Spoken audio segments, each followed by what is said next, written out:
प्रदेश उच्च न्यायालय के 18 होटलों को बंद करने के आदेशों पर पर्यटन विकास निगम को आज कुछ राहत मिली है।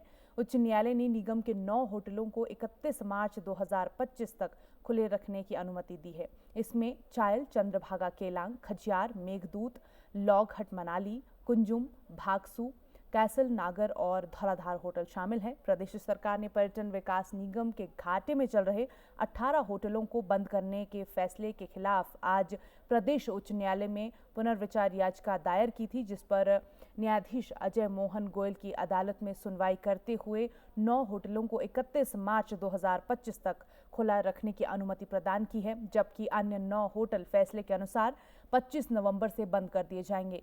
अदालत ने आदेशों की अनुपालना रिपोर्ट पर्यटन निगम के प्रबंध निदेशक को 3 दिसंबर को पेश करने को कहा है। इसके साथ ही चतुर्थ श्रेणी और मृतक कर्मचारियों की सूची भी तलब की गई है। कोर्ट ने इससे पहले 12 नवंबर को जारी आदेशों में प्रबंध निदेशक से वर्ष 2022 से 24 तक होटलों की आय का ब्यौरा भी मांगा है। मुख्यमंत्री के प्रधान मीडिया सलाहकार नरेश चौहान ने कहा कि प्रदेश सरकार द्वारा कोर्ट में अपना पक्ष मजबूती से रखा गया, जिसके बाद न्यायालय द्वारा ये आदेश जारी किए गए हैं।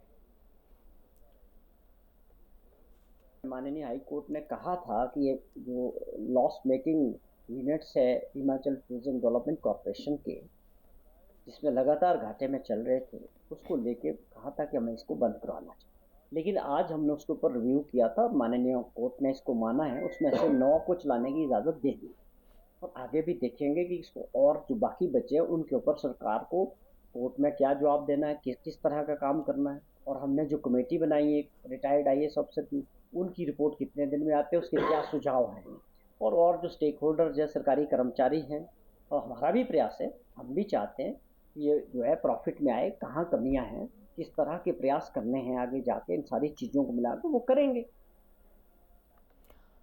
और इस खबर पर ज्यादा जानकारी के साथ हमारे संवाददाता योगराज शर्मा हमारे साथ जुड़ चुके हैं। जी योगराज, राहत जरूर मिली है, लेकिन ये जो राहत है केवल 9 होटलों को दी गई है। बाकी के जो 9 होटल हैं उनको यथास्थिति की तरह बंद रखने को कहा गया है, जो 25 नवंबर को बंद कर दिए जाएंगे। तो क्या ऐसे तथ्य पेश किए गए हैं जो इन 9 होटलों को ये छूट दी गई है? जी हाँ, बिल्कुल, क्योंकि जिस तरह से हाईकोर्ट की तरफ से आदेश हुए थे 18 होटलों को बंद करने के, उसको लेकर सरकार ने जो है वो रिव्यू पिटीशन डाली थी, जिसमें आज सुनवाई हुई और तमाम तथ्यों को जांचने के बाद फिलहाल छूट दी गई है कि 31 मार्च 2025 तक ये होटल जो है खुले रहेंगे। इसमें खासतौर पर अगर बात करें, क्योंकि जितने भी ये होटल हैं, इन क्षेत्रों में ज्यादातर जो है वो सर्दी के मौसम में बर्फबारी होती है और बर्फबारी के लिए हिमाचल प्रदेश में बाहरी राज्यों से काफी संख्या में पर्यटक हिमाचल प्रदेश पहुंचते हैं। और यही वजह थी कि इन सभी कारणों से, क्योंकि सीजनल जो है यहाँ पर आप कह सकते हैं सीजनल टूरिज्म जो है हिमाचल प्रदेश में रहता है, और क्योंकि जब बर्फबारी के दिन होते हैं तो ज्यादातर लोग बर्फबारी देखने के लिए पहुंचते हैं। तो ये कुछ एक इलाके थे जहां पर बर्फबारी के मौसम में ज्यादा तादाद में पर्यटक पहुंचते हैं। तो इसी को देखते हुए हाईकोर्ट ने फिलहाल ये राहत दी है इस सीजन के लिए, क्योंकि 31 मार्च तक जो है बर्फबारी का जो सीजन है वो लगभग निपट जाता है। तो ऐसे में हाईकोर्ट में सरकार ने अपना पक्ष रखा कि इन होटलों में थोड़ी राहत दी जाए, क्योंकि उम्मीद है कि आने वाले दिनों में यहाँ पर पर्यटकों की संख्या बढ़ेगी, लोग बर्फबारी देखने के लिए पहुंचेंगे तो वो पर्यटन निगम के होटल का रुख करेंगे।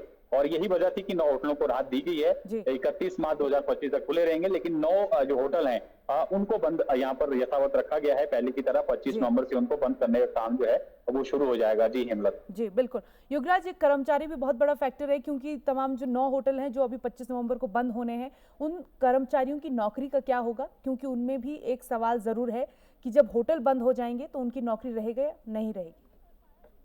जी हाँ, बिल्कुल, क्योंकि जिस तरह से हालांकि अभी पर्यटन निगम के होटलों में स्टाफ की भी कमी चल रही है, तो जहां तक सरकार से हमारी बातचीत हुई है, सरकार का कहना है कि किसी को भी नौकरी से निकाला नहीं जाएगा। जहां पर पर्यटन निगम के जो और होटल चल रहे हैं वहां पर स्टाफ को शिफ्ट किया जाएगा। हाईकोर्ट की तरफ से भी ऐसे निर्देश हैं कि किसी स्टाफ को ना निकाला जाए, केवल जो होटल की मेंटेनेंस के लिए जो जरूरी स्टाफ है वो वहां पर तैनात रहेगा, बाकी जो स्टाफ है वो दूसरे होटलों में शिफ्ट किया जाएगा। क्योंकि पर्यटन निगम पहले ही घाटे में जो है वो चल रहा है, ऑक्यूपेंसी काफी कम है, कर्मचारियों की देनदारियां बहुत ज्यादा है, और यही वजह थी कि हाईकोर्ट को इस तरह का फैसला भी लेना पड़ा। जब आपकी ऑक्यूपेंसी कम है, आय के स्रोत कम है और सैलरीज और आप कह सकते हैं जो वित्तीय लाभ कर्मचारियों को वो नहीं मिल पा रहे हैं, तो ऐसे में इन होटलों को चलाने का कोई औचित्य नहीं बनता है। इसलिए जो है बंद करने के आदेश भी थे। लेकिन फिलहाल कर्मचारी जो है वहां से शिफ्ट होंगे, जितने भी कर्मचारी हैं वो दूसरे होटलों में शिफ्ट होंगे, नौकरी फिलहाल नहीं जाएगी। जी बिल्कुल, बहुत बहुत शुक्रिया युवराज तमाम जानकारी हमारे दर्शकों के साथ साझा करने के लिए। तो फिलहाल का अपडेट यही है, कुछ राहत पर्यटन निगम को ज़रूर मिली है। जो 9 होटल हैं उनको अभी फिलहाल बंद नहीं किया जाएगा, लेकिन जो 9 होटल हैं वो 25 नवंबर को बंद हो जाएंगे।